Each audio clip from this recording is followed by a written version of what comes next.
కాబట్టి ఈరోజు కడుపులో కత్తులు పెట్టుకొని మాట్లాడుతూ ఉన్నారు. మీరు చేసినటువంటి పాపాలు ఉతగేం పోవు. తెలంగాణ కోసం కొట్లాడినటువంటి వాళ్ళకి గుర్తింపే ఇయ్యక అమరవీరుల అడ్రస్లే లేవని చెప్పినటువంటి వాళ్ళు మీరు, గద్దర్ లాంటి వాళ్ళని గంటలు గంటలు పడిగాపులు కాపించిన వాళ్ళు, కనీసం అపాయింట్మెంట్లు ఇవ్వనటువంటి వాళ్ళు,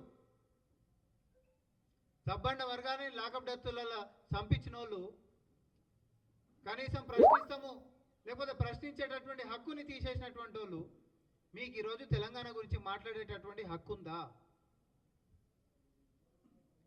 మీరు పెట్టుకున్నటువంటి విగ్రహం మీ పార్టీ ఆఫీస్లో మాత్రమే పరిమితం అయిపోయింది. మరి మేము కూడా అనొచ్చా కాంగ్రెస్ తల్లి తెలంగాణ తల్లి కాదు కాంగ్రెస్ తల్లి అని అంటే మరి మీరు విగ్రహం పెట్టుకున్నారు ఏదైతే పార్టీ ఆఫీస్లో, కాబట్టి అది కేవలం బీఆర్ఎస్ తల్లే, అది తెలంగాణ తల్లి ఎట్లయితుంది అని చెప్పి మేము కూడా అనొచ్చా? కానీ మాకు సంస్కారం అడ్డం వస్తుంది. ఎవరు ఎట్లాంటి విగ్రహాలు పెట్టుకున్నా గౌరవించుకుంటూ ఈరోజు అన్ని వర్గాలను కూడా మమేకంగా ఐక్యతతో అందరి అభీష్టం మేరకి తెలంగాణ చరిత్రని భవిష్యత్తు తరాలకి చెప్పేటటువంటి విధంగా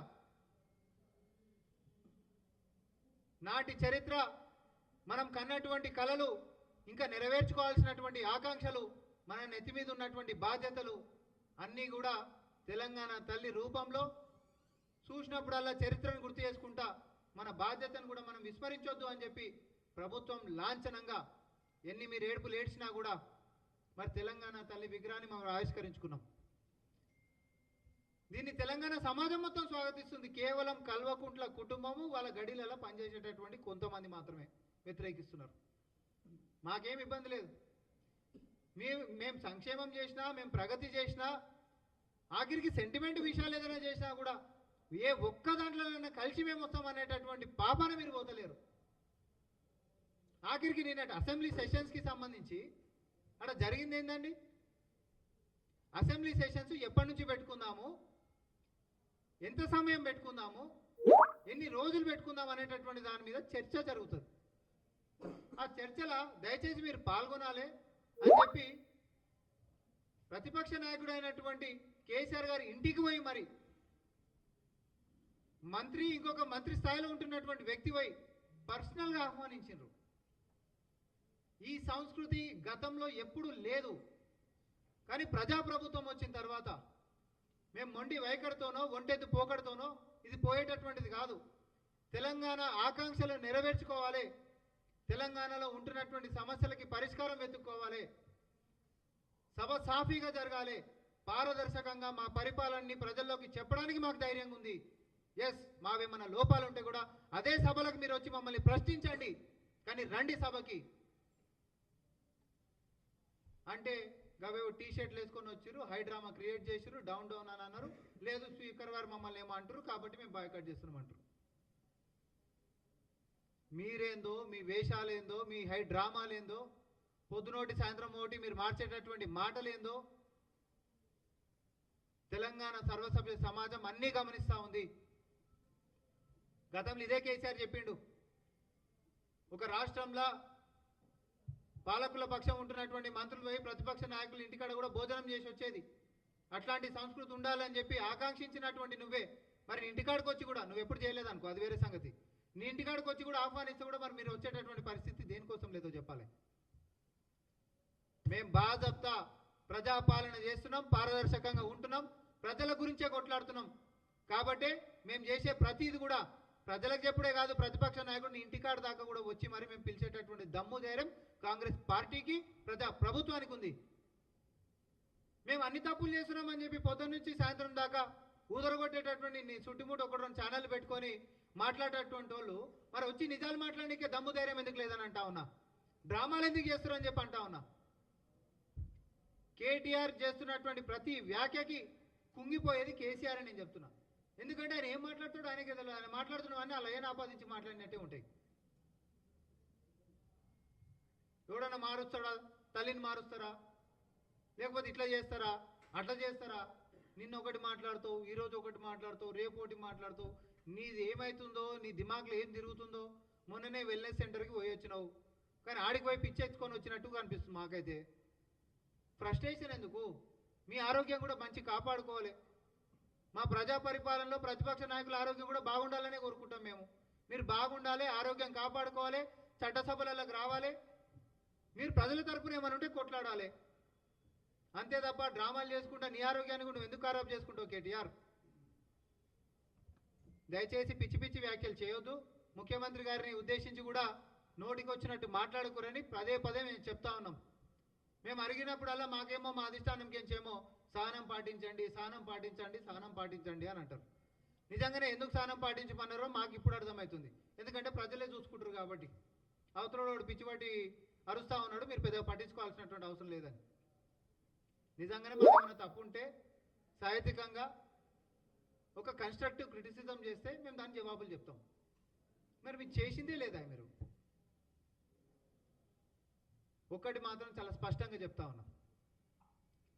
రానున్నటువంటి అసెంబ్లీ సెషన్స్లో బీఆర్ఎస్ పార్టీ ఎమ్మెల్యేలు మొత్తం ఆడికి వచ్చి జరుగుతున్నటువంటి అన్ని అంశాల మీద చర్చ జరగాలి.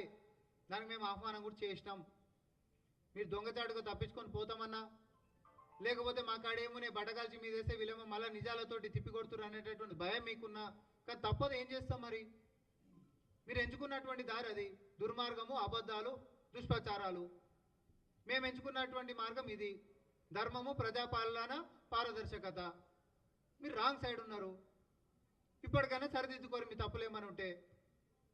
అంతే తప్ప నోటికి వచ్చినట్టు పేల్తాము, అబద్ధపు ప్రచారాలు చేస్తాము, ఫేక్ వీడియోలు, మార్ఫుడ్ వీడియోలు, లేకపోతే ఓన్లీ ఏంది సెలెక్టెడ్ ఎడిట్స్ మేము చేసుకొని బతుకుతామనంటే మేము మీకే వదిలిపెడతాం ఇక. ఎందుకంటే ప్రజలే న్యాయ నిర్ణేతలు కాబట్టి. మీరు చెప్తున్నటువంటి ప్రతి అబద్ధం నిజాలతోటి మిమ్మల్ని తిప్పి కొడతాము. పారదర్శకంగా అసెంబ్లీ సాక్షిగానే మీ సంగతి ఏందో కూడా మేము చూస్తాము. ధన్యవాదాలు.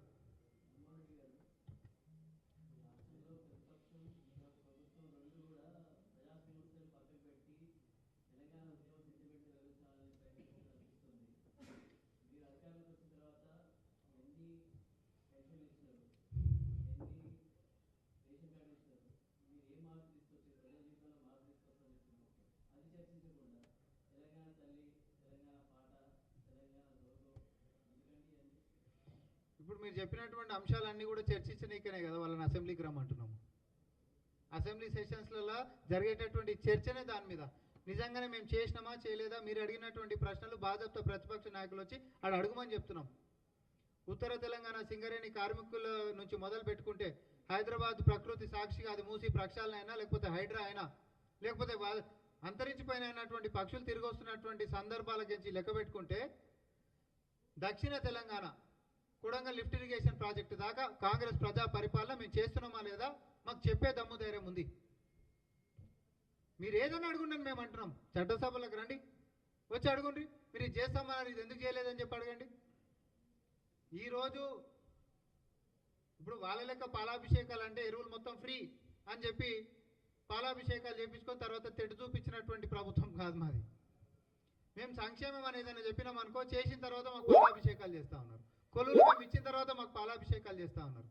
ఈరోజు హోంగార్డులకు పెంచినటువంటి వేతనాలు ఈరోజు పాలాభిషేకాలు చేసి చూపిస్తూ ఉన్నారు. మేము రైజింగ్ తెలంగాణ అంటున్నాం. మీదేముండే అప్పులల్లా మొత్తం మాకు పెట్టిపోయినటువంటి కుప్పలల్లా ఆర్థికంగా కుదేలైనటువంటి ఈ యొక్క రాష్ట్రాన్ని ఒక పక్క క్రమశిక్షణగా రూపాయి పోగు చేసుకుంటా, దుర్వినియోగం కాకుండా చూసుకుంటా, కాళేశ్వరం అని 1,50,000 కోట్లు తీసుకొని పోయి ఆడ గంగల పడేసిండు. కానీ ఈరోజు అదే కాళేశ్వరం పని చేయకపోయినా కూడా 1,52,00,000 మెట్రిక్ టన్నుల ధాన్యం ఈరోజు పండించి మరి ఈరోజు దేశంలోని రికార్డు ఎట్లా సాధ్యమైందో అసెంబ్లీలోనే చర్చిద్దాందా? 54,000 కొలువులు ఒక ఏడాదిలో, అంటే యావరేజ్గా రోజుకి 150 కొలువులు మేము ఎట్లా ఇచ్చినాం మేము చర్చిస్తాందా? నువ్వు ఎన్ని ఇచ్చినావు 10 ఏళ్ళలో చర్చిద్దాందా? ఏ అంశమైనా రండి, ఫస్ట్ అసెంబ్లీకి రండి, మేము కోరుకుంటుందే కదా.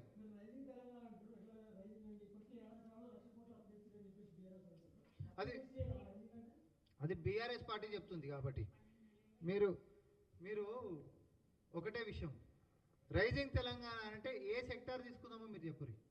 విద్యా వ్యవస్థ మనం తీసుకుందామా, లేకపోతే వెల్ఫేర్ స్కీమ్స్ మనం తీసుకుందామా,